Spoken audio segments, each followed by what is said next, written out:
14 अगस्त की मध्य रात्रि से 15 अगस्त का वो खूबसूरत लम्हा शेयर करना आपसे चाहता हूँ, जिसे सुनकर हर एक हिंदुस्तानी की आंखों में खुशी के आंसू भर आते हैं। 200 बाद की आजादी नजर आती है। तो चलिए थोड़ा जान लेते हैं इसके बारे में।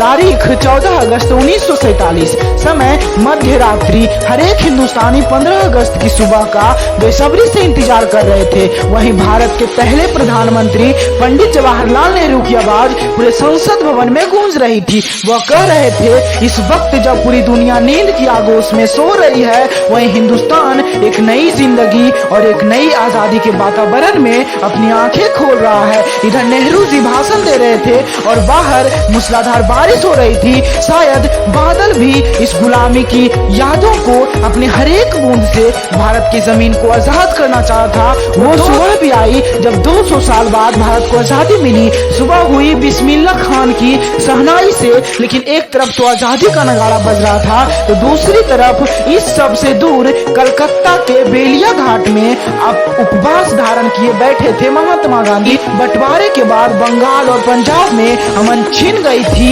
लेकिन उस दिन सब कुछ भारतीय के फेवर में ही चल रहा था। इसलिए दोपहर होते होते कलकत्ता के भयानक दंगाग्रस्त इलाकों में भी शांति और भाईचारा होने लगा। इससे बापू को शांति मिली। दूसरी तरफ बारिश का मौसम, आसमान का मन भी झूम रहा था। शायद यह भी 200 सालों की गुलामी की आजादी का इंतजार कर रहा था। इस 15 अगस्त को वो भी देखना चाह रहा था, भारत की आजादी को देखना चाह रहा था। आसमान में रंग बिरंगे इंद्रधनुष दिख रहे थे। मतलब उस दिन पूरी ब्रह्मांड मिलकर इसे भारत की आजादी का जश्न मना रहा था। शाम में 5 बजे प्रिंसेस पार्क में गवर्नर जनरल लॉर्ड माउंटबेटन को भारत का तिरंगा झंडा फहराना था, लेकिन भीड़ इतनी ज्यादा थी कि माउंटबेटन अपनी बग्गी से उतर भी ना पाए थे।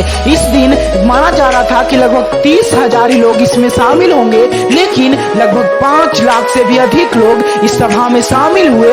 यहाँ भीड़ इतनी ज्यादा उमड़ गई कि माउंटबेटन उतर ही नहीं पाए अपनी बग्गी से। फिर उन्होंने नेहरू जी को इशारा किया कि आप ही तिरंगा फहरा दीजिए, हम यहीं से सलामी दे देंगे। तो फिर नेहरू जी जब तिरंगा फहरा रहे थे, तभी आसमान में 7 रंगों वाली इंद्रधनुष दिख रही थी। यानी पूरी कायनात माने तो सिर्फ और सिर्फ हिंदुस्तान के फ्रीडम की बेसब्री से इंतजार कर रही थी। यही माउंटबेटन भी इस तिरंगे की सलामी अपनी बग्गी पे से ही दे रहे थे, क्योंकि यहाँ तक आना उनके लिए पॉसिबल नहीं था। भीड़ बहुत ज्यादा उमड़ चुकी थी। और अगर आपको देखने जय हिंद जय हिंद जय हिंद अब बहुत